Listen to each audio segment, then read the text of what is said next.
안녕하십니까, 박사입니다.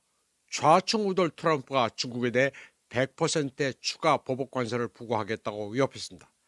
3차 세계대전이 언제 발생하느냐고 묻는 분들이 간혹 있는데 지금 전 세계에서 벌어지고 있는 게 바로 3차 세계대전입니다. 트럼프는 그러면서 소셜 트루스에 중국에 대해서는 걱정 마라고 했습니다. 그러면서 모든 게 잘 될 것이고 존경하는 시진핑 주석이 좋지 않은 상황에 직면했을 뿐이라고 했습니다. 그는 시진핑이 중국 경제 침체를 원하지 않고 그건 나도 마찬가지다. 미국은 중국을 돕고 싶을 뿐이지 해치려는 게 아니니 별일 없을 거라고 했습니다. 트럼프는 또 자신과 중국과의 관계는 매우 좋고 시 주석과도 좋다면서 시 주석은 매우 강인하고 스마트한 사람이라고 말했습니다. 그리고 그는 매우 위대한 국가 지도자라고 말했습니다. 이에 대해 중국 CCTV는 중국 상무부 성명을 그대로 전했습니다. 미국이 중국의 이익을 엄중히 해치는 행위는 쌍방의 경제무역회담 분위기를 망치고 있다면서 중국은 여기에 견결히 반대한다고 말했습니다. 그리고 고액 관세로 위협하는 행위는 중국 측과 잘 지내려는 정확한 도가 아니라고 했습니다. 그러면서 중국의 입장은 일관된 것이라고 했습니다. 중국 상무부는 我们不愿打 따니에 부파다 이 7글자로 답했습니다. 이게 중국 측 입장의 핵심입니다. 싸우기를 원하지 않지만 그렇다고 싸우는 것을 두려워하지 않는다는 뜻입니다. 서방 매체나 이를 베끼는 한국 매체는 이 표현의 뉘앙스를 전달하지 못합니다. 그저 뭉뚱그려 중국이나 미국이나 싸우기를 원하지 않는다는 식으로 해석합니다. 그런데 이 7글자는 살벌한 표현입니다. 전 세계 인민이 떨쳐 일어나 미제국주의와 그 주구들을 격파하자면서 마오쩌둥이 한 말입니다. 중국은 미국 측이 잘못된 방식을 빨리 시정하고 양국 정상이 전화통화로 이룬 중요한 공동인식으로 나아가야 한다고 했습니다. 그렇게 함으로써 어렵게 다가온 협상의 결과를 수호해야 한다고 말했습니다. 그런데 JD 벤스의 폭스뉴스 인터뷰를 보면 미중 협상이 잘 될지 모르겠습니다. 그는 트럼프가 손에 쥔 카드가 중국보다 훨씬 더 많을 것으로 확신한다고 말했습니다. 그러면서 베이징 당국이 이성적인 방법을 찾아 미국으로 하여금 거대한 영향력으로 대응하지 않도록 하길 희망한다고 말했습니다. 워싱턴은 가지고 있는 카드가 없습니다. 지금 베이징이 두들겨 패는 대로 맞고 있을 뿐입니다. 베이징은 이 순간을 위해 10년간 칼을 갈아왔습니다. 그런데 트럼프가 중국에 대해 100%의 추가 보복 관세를 매기겠다고 하자 미 금융시장이 폭탄을 맞았습니다. 특히 비트코인을 비롯한 암호화폐 시장에서 하루 사이 190억 달러가 증발했습니다. 24시간 동안 파이낸셜 매스커라고 할 만한 사태가 벌어졌습니다. 누군가 190억 달러 공매도를 쳐서 폭락시킨 뒤 160억 달러를 주워 담았습니다. 이 바람에 비트코인은 12만 6천 달러에서 10만 달러로 내려앉았습니다.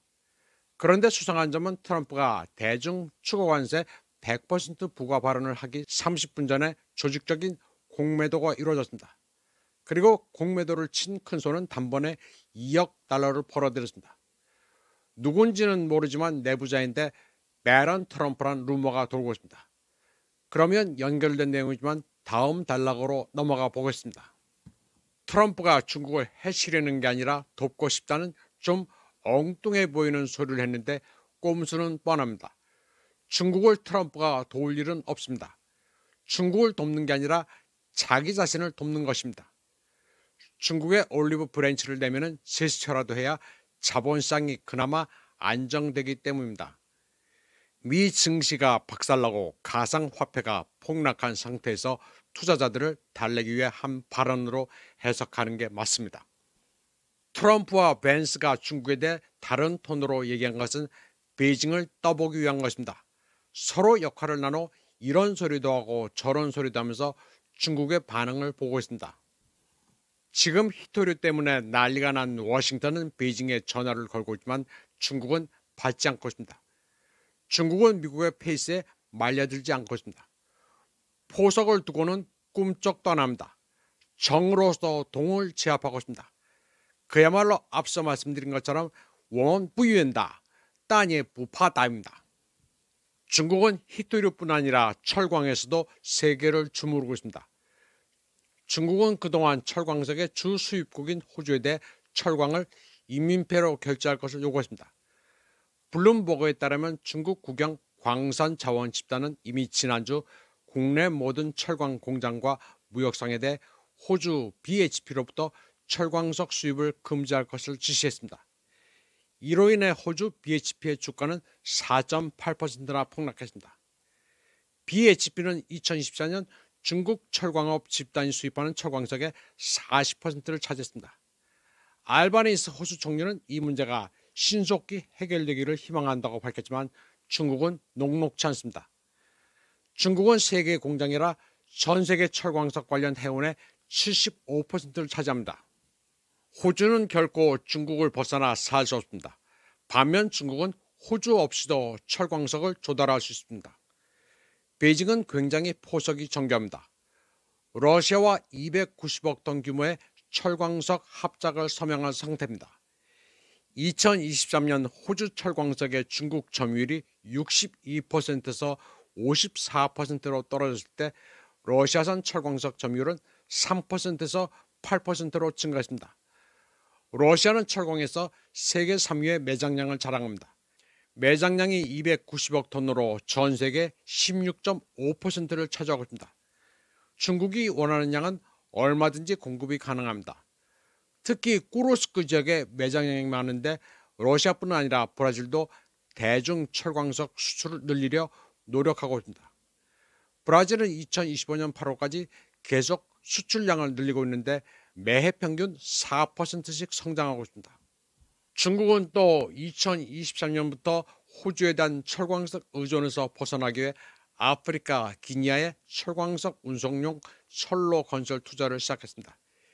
기니아의 철광산은 세계에서 가장 고순도의 철광인데 매장량이 15억 톤입니다. 순도도 65%로 호주의 61%보다 높습니다.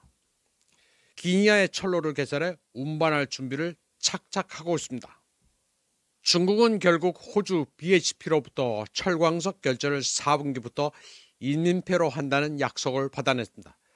가격을 후려칠 수도 있게 됐습니다. 중국 호주 간 철광석 전쟁의 최종 승자는 결국 러시아였습니다. 러시아와 에너지 자원 동맹을 맺은 중국은 거칠 게 없습니다. 철광석을 중국에 팔지 못하면 호주는 쫄쫄 굶어야 합니다. 여기에다 중국은 호주에 대해 소고기, 와인, 랍스터 등도 강력한 카드로 쥐고 있습니다. 이런 품목들은 중국이 안 사주면 미국이 사줄 것도 아닙니다. 먹고 사는 게 호주로서는 우선입니다. 어커스고 파이브 아이스가 중요한 게 아닙니다. 이번 방송은 여기까지 하겠습니다. 시청해주신 여러분 감사합니다.